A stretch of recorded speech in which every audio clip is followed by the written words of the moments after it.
Theo Cannon here from Fiction Atlas Press, bringing you another Indie Connection. Today I'm going to be telling you about some indie books that you might enjoy if you're a fan of Carrie Moscato's Kingdom of the Wicked. The first book I have for you is called The Hades Trials by Eliza Rain. I've been kidnapped by Zeus, plucked from the streets of Manhattan, and frightened half to death by a freaking Olympian god. And now I'm trapped in the underworld, being forced to compete in a series of deadly trials for the position of Queen of the Underworld, which would mean marrying Hades, the utterly terrifying Lord of the Dead. Who the hell wants a husband at all, let alone one made of smoke and riddled with death? I have to get back home to New York and my brother, but I can't leave without completing the trials, and they've been designed for a godly queen, not Persephone, barista and botanical garden enthusiast. I'm surrounded by lethal, all-powerful maniacs. Sexy as hell maniacs, sure, but as dangerous as they come, and I'm going to have to prove to all of them that there's a goddess of hell inside me. It's the only way I'll survive the Hades trials. But then what?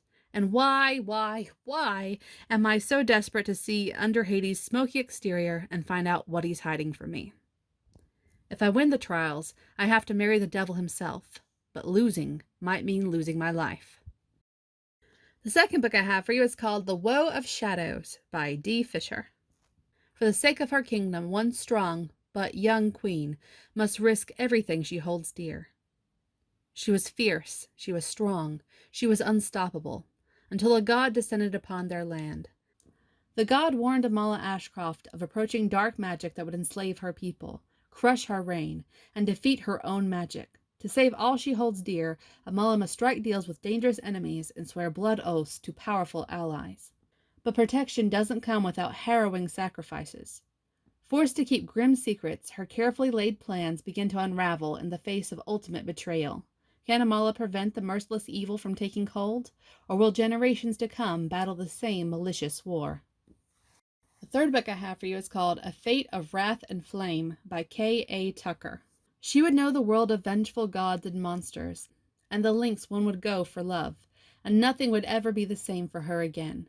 Gifted thief Romeria has flourished from her days as a street kid pilfering wallets to survive.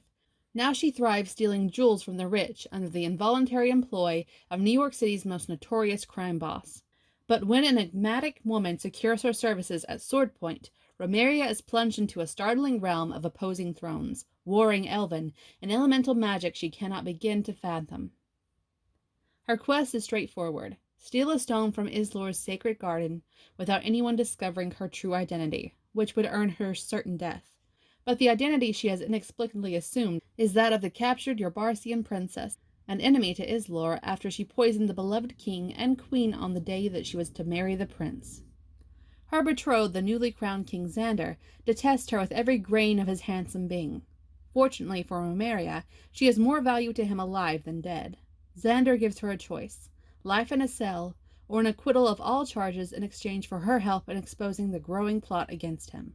Romeria sees no other option and embraces the tricky role of smitten queen-to-be until she can escape, a ruse that brings her far closer to the king than she anticipated and threatens more than her safety.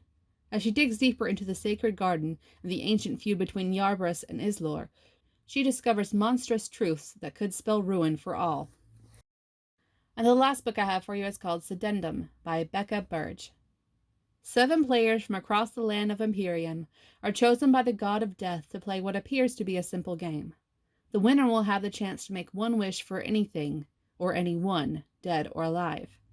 Although the players appear to be strangers, a closer look reveals that the slave, the politician, the executioner, the wise woman, 2 disgraced gods, and a young girl are linked together by both blood and circumstance.